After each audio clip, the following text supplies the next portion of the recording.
In today's unboxing video, we're going to have a look at the Porsche 911 GT3 from Alpha Model. This is a 1/24th scale full detail kit. At least it's what it says on the box here.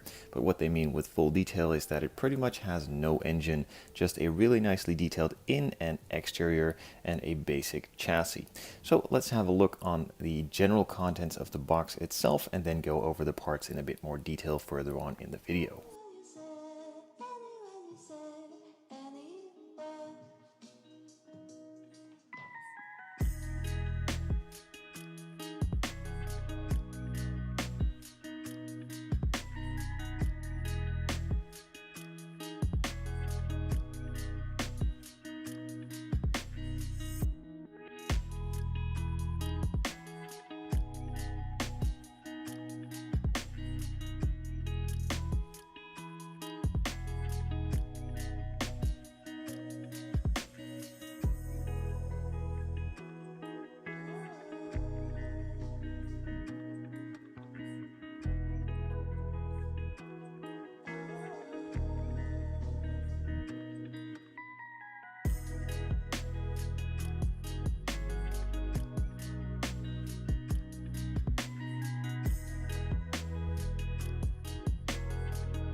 So in this first bag, there is a mix of parts for both in and exterior. Let's start off with a couple of the exterior parts, like this one for on the rear engine cover. The air inlets cast really clean, super sharp, no air bubbles. And then right on top of that, there is of course the wing as well. The side winglets or vent the side pieces of the wing are molded on here, which is a lot better than usual, as most of the time these are separate parts and with the super thin edge, making it really hard to glue them on and also really hard for them to really have a good grip on the part and therefore really easily break. So it's good to see that these are molded on here. The brake discs are of course also included. This is just the center part. There are some photo etch pieces to go on either side to finish it off, but this middle section has now been nicely detailed in actual resin. And then there is some more for the front and rear on this next sprue and the steering wheel as well. This one has a flat bottom, but I'm not actually sure if these GT3s have a flat bottom. If you do know, let me know down in the comments below. I think this is sort of an aftermarket steering wheel and a bit wrong. Not that I don't like it, but I simply don't think it is supposed to be this way in the standard car.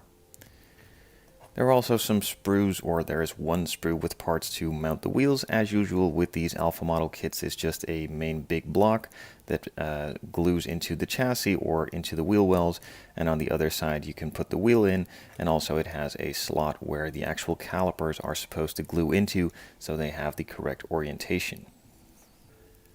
The door panels are both molded separately as well. A lot of the parts have been molded in, but nothing out of the ordinary. This strip here on the door panel would have been nice to be separate, but then again it might have to be a bit thin of a part, so it now is molded into the door panel. This will probably be done either in carbon fiber, maybe even black paint, silver paint, or another option. If you know, let me know down in the comments below what you would like to see for the interior color combination. On this one we have the wing mirrors, the side mirrors, and also some parts for the interior. In this case it's just the two wing mirrors. That was weird. It has a nice detail. It is supposed to be painted in multiple colors depending on the spec you choose, or just painted entirely in body color. I think I'm going to go for a carbon fiber on the top section and just a flat black on the rest, but I could also paint them entirely in body color to match nicely. Again, let me know what you think I should do.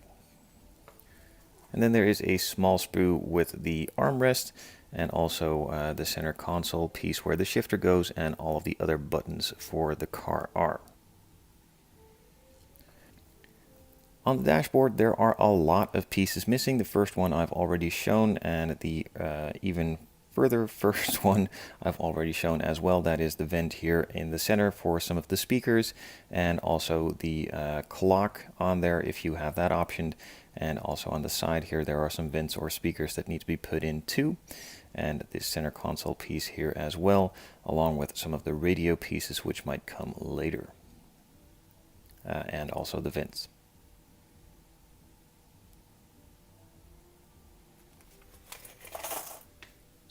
In the second bag, big bag of parts, there are some more interior bits. To start off with the seats. These are the fixed back bucket seats with the carbon fiber backing, and they look incredibly cool. I'm not really sure if I'd prefer these or just the standard comfort seats in a GT3. In a GT3 RS, these are the way to go, but with this being a GT3, it could be a little cooler if you go for a sort of touring package, touring style, and therefore choose the more comfortable seats. But then again, these do look really, really awesome. The backing is going to be done in carbon fiber, and the rest is going to be done in either an Alcantara leather combination or just a full leather. The steering column is also molded completely in resin, and all of the stocks are molded on there as well, have full 3D detail all around and look really good. Some other bits right here that I have absolutely no clue on what they are, but I will probably find out during the build. And if you do know, again, let me know down in the comments below. The exhaust pieces in this kit are molded in resin. Would have been cool if they would have made these out of metal, just turned some pieces as they usually do in a lot of these kits. But then again, on these GT3s, they are painted in black a lot of the time and not in the standard metal silver color. So with these being resin, that makes it a bit easier to paint them black. But then again, you now not really have the option for the metal ones, so it's a bit of both worlds, I guess. So some of the pieces on the dashboard were missing, and as you can see, they are right here. These are some of the vents and speakers for on the top side. The shifter, this is just the automatic shifter, the rear view mirror, and also in this case, the sports chrono package has been included. So you do get the nice clock on the center of the dashboard, and there is also a small piece for the radio. And if that wasn't enough, there are even more pieces right here. These are the door handles. This is another piece that I have no idea what it is. And these are for the seatbelt buckles. And a second sprue with even more parts. These are some of the vents for on the dashboard. This is a door handle. There was another door handle right here, which I now have in the bag right here secured. This is, of course, for the exterior. Making it a lot easier to paint this, and you could also decide to paint this in a separate or different color from the exterior if you'd like to, but in this case it just makes it a lot easier to paint it fully all around and gives it an extra dimension of detail with being a separate piece and also having the detailing on the backside. And then the final little sprue in this bag is for the calipers. Now they all look pretty much the same, even though they should be different. The front ones should be a little or a lot bigger than the rear ones, but in this case they look fairly similarly sized. I do think the fronts are a little bigger, but they might have gotten this a little wrong and therefore oversized the rear ones a little or undersized the front ones. Nonetheless, they do look really good, have detailing on all sides, and are incredibly well done. And then moving on to the wheels and tires. The detail on the front with the center lock is really nice. Would have been cool to have seen this in a separate piece just to make it easier to paint it in a different color, but nonetheless it is well done and the wheels look really sharp. The tires are already on there, super clean on both sides. They do have a couple of casting marks right here where they are cut off from their sprues, so to speak, but nonetheless the main tread pattern on the tire is really, really nice and smooth, and the sidewall right here has no branding or detailing on it, probably due to some licensing that they don't have, but nonetheless it is nice, clean, and smooth. With a lot of these alpha model kits, most of the clear parts are made out of a flat sheet of clear plastic. It's then cut out and you need to conform them to shape yourself and glue them in place. But in this case, with the headlights being completely domed and the taillight lenses having a similar domed and fully detailed feature in them, that pretty much is no option. So I'm really glad to see that these are fully detailed and done the way they should. They are cast in clear resin, have a nice finish on them, and also have a lot of the details captured in them, and most importantly have the shape to them. Same goes for the rear ones. Of course, these have some more detail in them right here, as these are lower areas than the rest of the part and have a super nice 3D shape to them.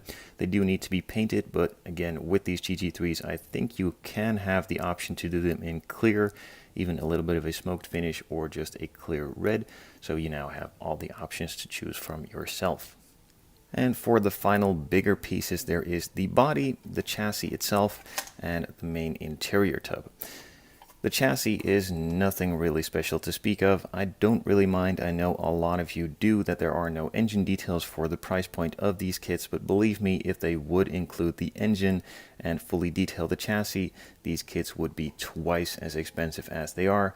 So they are just positioning themselves in the market for a fairly reasonably priced kit and not going overboard on a lot of the details that won't be seen. For some of you, a big letdown. For others like me, totally fine.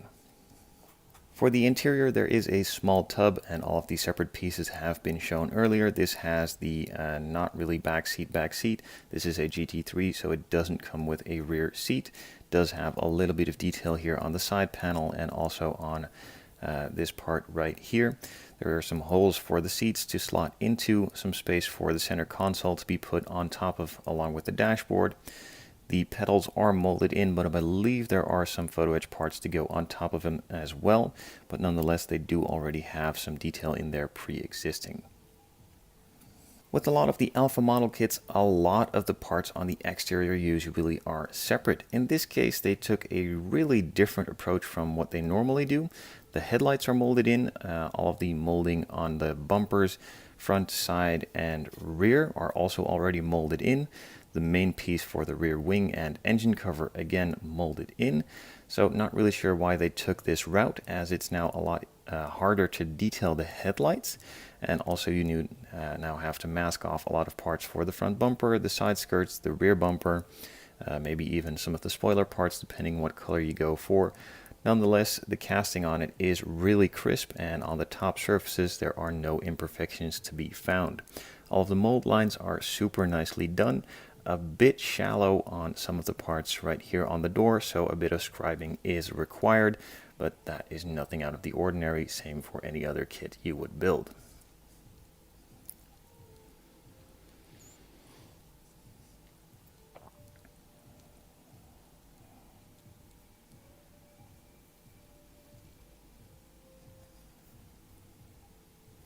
For all of the final parts, bits, details, pieces, tidbits, and whatever you can think of, there are a variety of additional sheets included. First one, just going to start from the top, is a small decal sheet. It has a lot of small details for on the interior, like some of the speakers on the doors, some GT3 logos in red. No idea why they just have the red ones. The Porsche scripts for on the calipers, even the center locking logos for on the wheels, including the main center caps. Some details for on that center console with the buttons and the options. Some GT3 license plates and also some striping. I believe this is optional for on the seats if you'd like to. Then there is a second small sheet with decals. These are actually a sort of metal decal, not really a decal. They slide off with using water, and once you stuck them in place, they are permanently there, so not really much wiggle room, but the detail on these is incredible.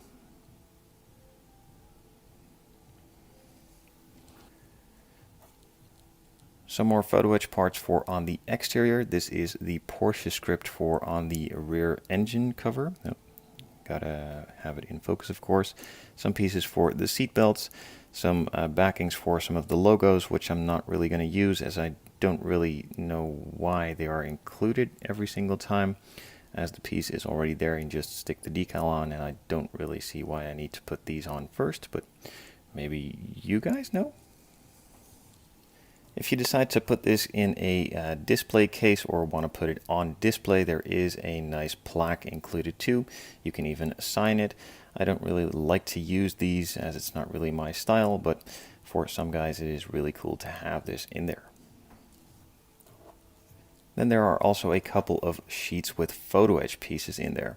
A couple super thin ones for the headlights, some of the mirrors, interior trim pieces, and also a guide to put on the real logos on the engine cover for the GT3 and also the Porsche script. And then on a bigger sheet there are a lot of grills, vents, and other stuff like pieces for the interior detail on the headlight, headliner, and also some taillight detail pieces that need to be glued in, even some wipers and other stuff all around. And on the final one, there are some more pieces for a license plate, the pedals that I mentioned earlier. No idea what this is, but there are many of them, so it seems important. Some of the vents for on the interior, and also the main discs for the brakes. A small sticker sheet with metal transfers is included for the rear view mirrors on the exterior and interior as well. Would have been nice if the GT3 and Porsche script would have been on here as well, as now you just need to glue on a lot of super tiny metal pieces, and that could get really messy really quickly, so that is a bit of a thumbs down for me. If you have the technology to do this, then do this for all of the parts that would make sense and would make it a lot easier. And underneath the clear parts there is a final sheet of photo etch parts. These are, I believe, for the rear wing with some of these scripts on the sides, and also the wing uprights, I'm guessing.